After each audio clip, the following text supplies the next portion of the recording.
And people called me crazy a couple months ago when I made a video and I said Lamar Jackson has already, it's not even close, he has already surpassed Joe Flacco. He is easily the best quarterback in the Ravens' 25-year history. Amazing game. I almost didn't go to sleep yesterday, man. That was ridiculous, man. That was ridiculous. This game was ridiculous. I actually, a few days ago, I wasn't gonna do I didn't do a score prediction because this was a game that it already felt pretty tricky. So I said I don't know if I should do it. But then also, I just didn't. Just one of them games where something just didn't feel right. I was like, I don't know if I should, because in my head I'm thinking on paper we should blow these guys out. On paper this should have been like a 38-10 sort of game considering our team and compared to their team. But it ended up being another thriller. The first 4 out of 5 games this season have all been classics, have all been thrillers, have all been nail biters, and I need to meditate more, and I might need to make a doctor's appointment from all these heart attacks and heart palpitations. This is insane. So the Baltimore Ravens came back. Lamar Jackson came back and beat the Indianapolis Colts last night in overtime. Just an amazing game, man. Amazing.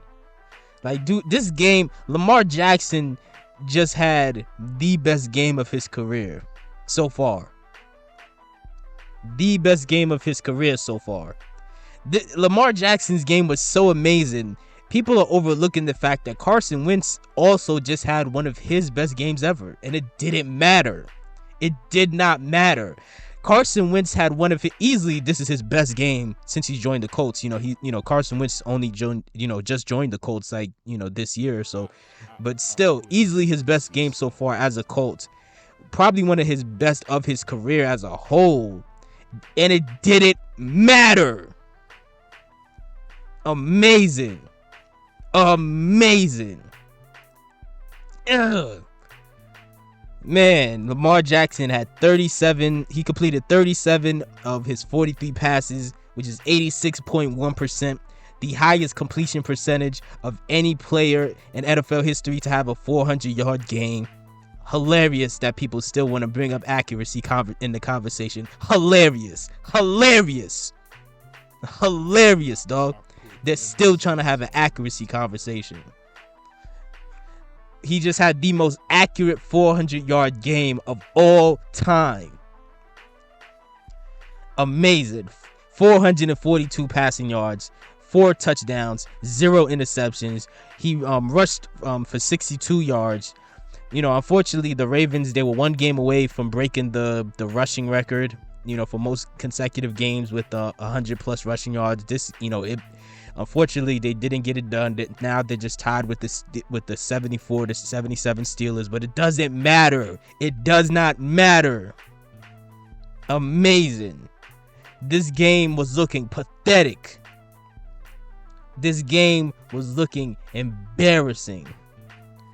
This game was making me again say we got to get rid of this coach, this player.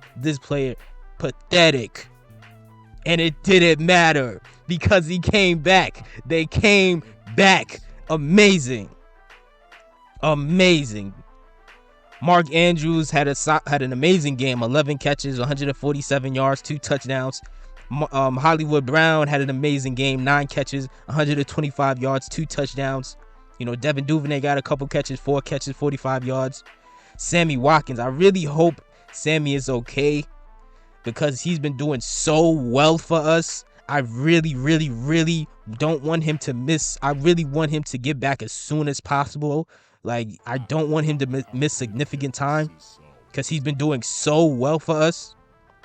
So, I'm hearing people say that there might be a hamstring related thing. Again, I'm hoping it's just something very mild.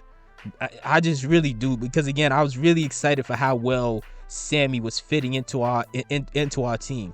I was really excited for that. And low key, low key, if Sammy didn't go out, I have a strong belief that in this type of game, Sammy might have messed around and had a 100-yard game too if he had stayed in. Like he had, he left pretty early and he had 2 catches for 35 yards, averaging 17 and a half yards per catch. That's most out of all the rest of our receivers on this team. So yeah, I mean, but still, Devontae Freeman had 3 catches for 34 yards. Tyson Williams had 2 catches. James Prochet had 2 catches. Latavius Murray had 2 catches. Josh Oliver had 2 catches. Amazing. That I think that was a 43-yard touchdown Lamar threw to Hollywood to finally get them on the scoreboard. Well, to finally get them a touchdown. They already had a field goal, but to finally get them a touchdown, got them on the scoreboard. Phenomenal. The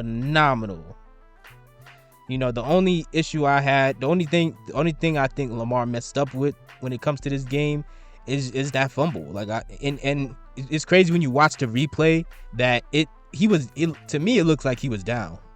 But I don't know. Even if he was down, at the end of the day, I'm not sure what Lamar was doing with his hands and with the ball there. I'm not really sure. It didn't really make much sense. But outside of that, this was a perfect game from him. Like I don't know what more you could ask for from a quarterback.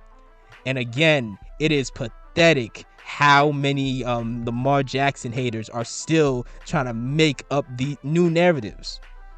Because you know that they're looking for new narratives. Now they're gonna say, well, he can't throw in the playoffs. Oh well, he can't do this on the road. He's every single thing that they kept saying he could not do, he has knocked it down time and time again, disproving it time and time again.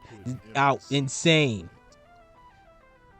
On the defensive side of the ball, I feel, obviously Calais Campbell is like an unspoken hero on this defense. I know a lot of people aren't paying attention to him in the league right now. Primarily because he still doesn't have any sacks yet this season. So a lot of people, a lot of times when it comes to the defensive side of the ball, sacks and interceptions are usually the only thing people really care about or really pay attention to. But man, Calais Campbell has still been a solid piece to this defense, man. Still, he is like in his 14th season, and he is low key playing like one of the few consistent players on this defense right now. I'm gonna get into that in a second, but to give Calais his flowers, man, like that block was just excellent. Like just perfect, man. Like I am so excited that Calais got that block done, because I do think that block got in the head of the field goal kicker when he could have kicked the game winning block. I think he got a little nervous and he saw Calais coming back a second time, and it threw him off, and that's why he ended up missing what could have been their game winning field goal. But again, Calais Campbell, definitely an underappreciated hero on this defense. A defense that right now is trash. Ridiculous, man. But a few players on defense that one player besides Calais Campbell that I think had a solid game, of course, was the rookie Odafe Owe. Man, he's playing way better than I expected, man. I wasn't really one of the people who was critiquing him too much, because I know a lot of people were saying this is a bad pick. He didn't get any sacks in college, but at the same time, like there's players who have like sack record, who have the all-time leading sacks in college, who then go to the NFL and don't do much. So that's you gotta it's tricky trying to pick who you think has the most potential. But Eric DeCosta and really Ozzie Newsome, because the Ravens have reported that Ozzie Newsome's really the one who told Wink Martindale and Eric DeCosta to really take a look at Odafe Owe. But yeah, they made a solid pick so far, at least. In his first 5 NFL games, he has 3 sacks. He has 3 sacks and 2 forced fumbles. He really should have had 4 sacks.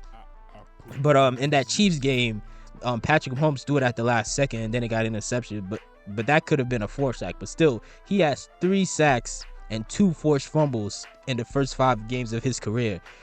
He is tied for 3rd in the league right now in forced fumbles, because again, like I said, he has 2 forced fumbles.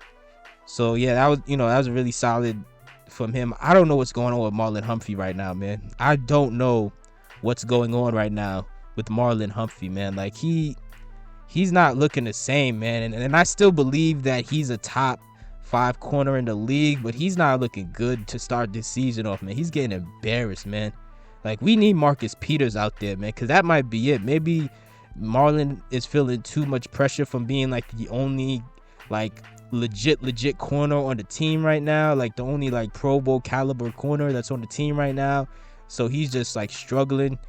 But we need Marcus Peters, man. We really do, man. Because again, if Juice Man was still, if Marcus Peters did not get injured, I don't think the secondary would look as pathetic. I don't think Marlon would look as bad as he's looking right now, man. I really don't. Sometimes, sometimes really certain players' presence means more than everybody gives it credit for. Like I truly don't think our secondary would be as pathetic as it is. And again, I don't think Marlon Humphrey would be looking as mediocre as he's been looking if he had somebody on the other side like Juice Man that he trusts.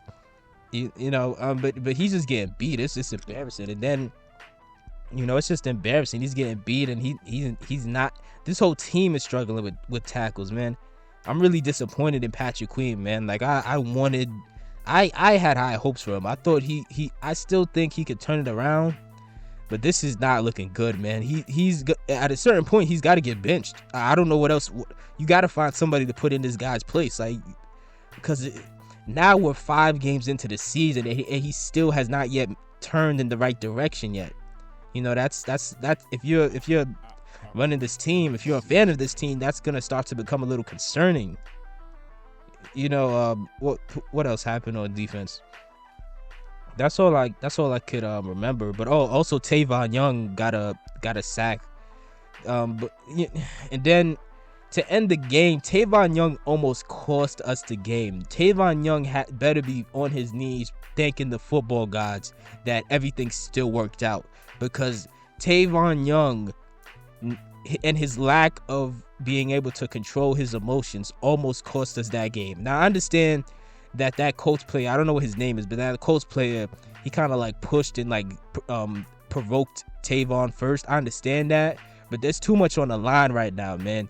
You gotta just let it go for the time being, man. There was too much on the line. And these referees, especially this season, they are throwing flags out for these most ridiculous things. It doesn't even matter what team. Like, the entire NFL fan base, even NFL announcers are acknowledging the fact that these refs have lost their minds with these flags. So he got to do a better job at controlling your emotions when so much is at stake, man. Because at that point, had that not happened, the Colts would have had an even smaller chance of making a field goal. But instead, you did that. It cost us 15 yards, and we could have very well lost the game right there. And had that happened, who else we gonna look at? We're gonna just look at Tavon. Like, that one decision. It's interesting sometimes in life that we underestimate just how much one decision can affect the bigger picture, and we've all been there. But it's like, yo, Tavon, you gotta do better than that, man. You gotta do better than that, man. Like, if I was one of the coaches on his team, I would be on his ass about that. Like, sorry, I would really, I should have said that differently. I really would have been really holding him accountable and just letting him know, look, man, you can't, you gotta do better than that with that much on the line. But that's really the main takeaways I had from the defensive side of the ball. Another one is, again, I don't know if I said this already, but again, they still are out here struggling to tackle. I don't know why. I mean, it is what it is. Hopefully they figure that out. again, the Colts played an excellent game, man. Because again, for the first like 3.5 quarters of that game, we looked pathetic and we looked like it was about to just be a complete blowout.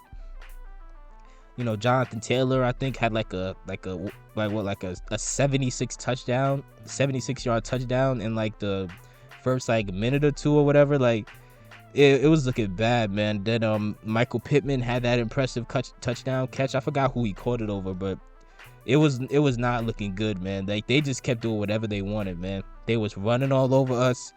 You know, they rushed for 123 yards, averaged 4.7 yards a rush. Like they were running all over us. They were passing all over us. Again, Carson Wentz had 402 yards on 23 of 25 passing, and he threw 2 touchdowns. Like he arguably had one of the best games of his career. You know, like our defense really has to do better, man. Like they're like at this point, our defense is like a bottom 5 defense, man. Like honestly, even though on paper we should, even with the injuries, we should still be on paper a top 5 or a top 15 defense. You know, even if it's just middle of the pack. Right now, like they're legit looking like a bottom 5 defense. Though, like I don't like it. This is crazy. But yeah, man, that was just an amazing game, man. Like that was an amazing game. I was so anxious to see the offense really have a game where everything just clicks and it opens up, because Lamar's been there. Anybody see this is why Ravens fans don't take anybody seriously who tried to disrespect Lamar this season and say that, oh, he's not completing that many of his passes. Again, if you watch the games, you know he's dropping dimes, dime after dime after dime after dime. But they were getting dropped. So many of them got dropped.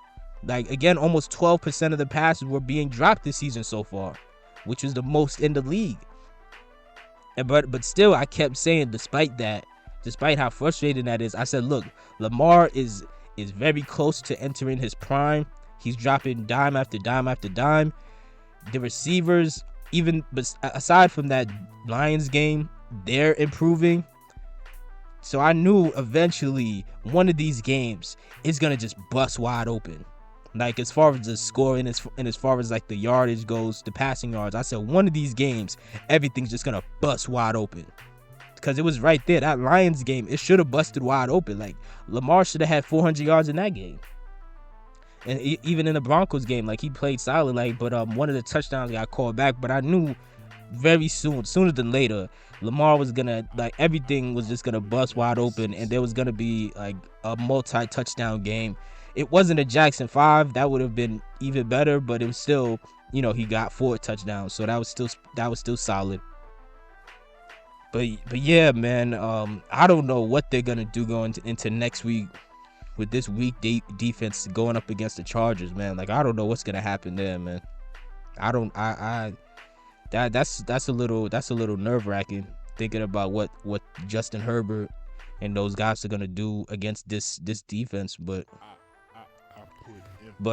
yeah, I do agree with a lot of you guys who've been saying, like in the comments and in other videos, that this team, you know, and John Harbaugh, like they do like to play down to their competition, like, and I don't like that. I don't like that way of playing any sport, really. Like that's just a bad way to go about it. Like, look, if this is a team that on paper you're supposed to demolish, stomp them out, man. You can't just get off to this slow start where you're letting teams like the Lions and the Colts. I mean, the Colts are better than their record is, even though they got out to a bad start this year. But still, you can't let teams that on paper you're supposed to be embarrassing. You can't allow them to just have their way with you and actually make the game competitive, man. But still, you know, a win is a win. This was an amazing win. This was an historic win. Lamar Jackson just set a franchise record previously held by Vinny Testaverde. You know, Vinny Testaverde back on October 27, 1996, in an overtime game against the Rams. They were in St. Louis at the time. The St. Louis Rams. He got 429 yards on 31 of 51 passing. Lamar Jackson just smashed the franchise record and got 442 yards passing on 37 of 43. and he threw 4 touchdowns. So that that was just amazing to see, man. And also another thing, another underrated record that Lamar Jackson has. He again also has the most 4 touchdown passing games in Ravens history so far. I believe now this is like his 5th. Yeah, this is like either his 5th or 6th, but yeah, I'm pretty sure this is like his 5th 4 touchdown passing game. And yeah, man, I'm still just in disbelief, man. And then also he still rushed for 62 yards. So he had a 504 total yards day. Amazing. Easily MVP. This is exactly why when it comes to the MVP conversation, I don't think having it this early makes much sense. Because look at how quickly things could just sway in a different direction. I think you're better off waiting until maybe week 8, week 9, week 10. Wait till you're in the second half of the season, the middle to the second half of the season to really do that. Because look at how easily the conversation could sway. On Sunday, I was seeing a bunch of people saying that Josh Allen is going to be, he's the clear runner. I'm seeing people say Kyler Murray, Justin Herbert, and they're playing great, obviously. But look, all it took, one game in a season, but Lamar was already having great games. It took one solid, not even just solid, spectacular game, and the whole conversation switched up. Lamar Jackson right now is still on pace. He is on pace to where if he at the very moment, he is on pace to have 4,800 passing yards and 1,100 rushing yards. Now, I did a video in the summertime talking about what would a Hall of Fame season from Lamar Jackson look like. That's pretty much what it would look like. I said if he would get about 4,500 passing yards, about 1,000 rushing yards, and 40 touchdowns, that would be Hall of Fame level, undeniable. And he is actually on the way to that right now. And what makes it even more impressive is, again, we have the most injuries in the NFL. Our 3 best running back options are all gone. A couple of receivers are gone. A couple of receivers weren't playing. Our best left tackle was missing. Just injury after injury, and he is still dragging this team. That if any other quarterback had this team, especially with these injuries, they wouldn't even be. This team would have been 0-5 right now. If any other quarterback was dealing with this. And he is at 4-1 right now. So now we're back to leading, the AFC North. Because the Browns and the Bengals, they both lost yesterday. But I mean, man, that was I am excited. I don't know if that came across in the way I was speaking in this video, but this was just amazing to witness. This was just amazing just amazing. But and one last thing, I don't know what's going to go on with our rushing game right now. They keep giving Latavius Murray more rushes than anybody else, when I think it should be Tyson Williams. Now, Tyson didn't have a good game yesterday. He had 1 yard or 3 yards. He had such a small number of yards yesterday. I think he had 4 attempts. And now I'm seeing rumors saying that people are trying to trade for a running back. And they're trying to trade for Tyson Williams, who no team in their right mind is trying to trade for any other running back on the team right now. All these other guys are guys who are past their prime, who are barely that explosive anymore. You got Tyson, still a young dude, still more explosive than anybody else we got right now at the running back position. I just wish he would get more opportunities. I would have seen more games where Tyson could get 10, 15 rushing attempts, man. But I don't know, man. I don't know what's going on with that right now. Our running game is looking really bad. I'm really subpar, but it is what it is. Again, if that's what it takes for us to become a passing team, because again, Ravens fans, we never said that it needs to be 100% passing. We don't need to be like teams like the Chiefs or whatever, who are airing it out 50 times a game or whatever. But we just needed more of a balance. But again, if this is what it takes to have more of a balance, I am more than happy with it. But again, let me know in the comment section, what did you think about this game? Were you excited? Did you lose faith? Because I didn't lose faith. And I'm not lying right now. I really was sitting in my room just imagining, just visualizing what it would be like when they make this comeback. As delusional as it might have looked or felt like at that time, I, in the pit of my stomach, said, no, this game isn't over.